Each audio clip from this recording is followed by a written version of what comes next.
जिन्दगी मानिसको जीवन एउटा सुन्दर फूल हो।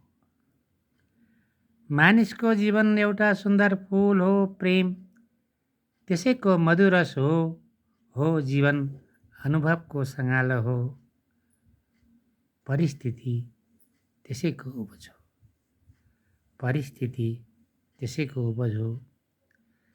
खानु सुत्नु जिउनु मात्र त होइन नि जिन्दगी।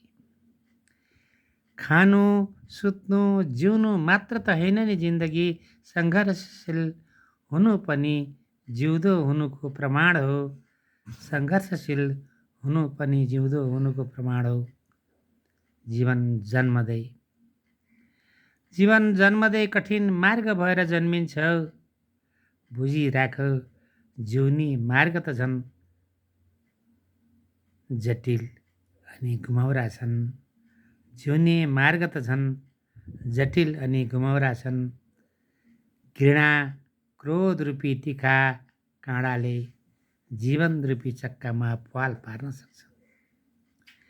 घृणा अनि क्रोध रूपी तिखा काँडाले जीवन रूपी चक्कामा प्वाल पार्न सक्छन्।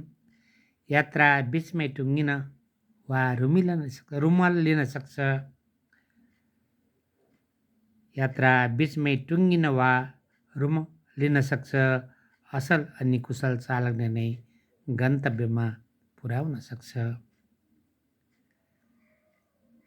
हो मानवीय सुन्दर पक्षलाई हामीले निखार्नै सक्नुपर्छ। हो मानवीय सुन्दर पक्षलाई हामीले निखार्नै सक्नुपर्छ। मानवलाई नै सुधार्ने हो।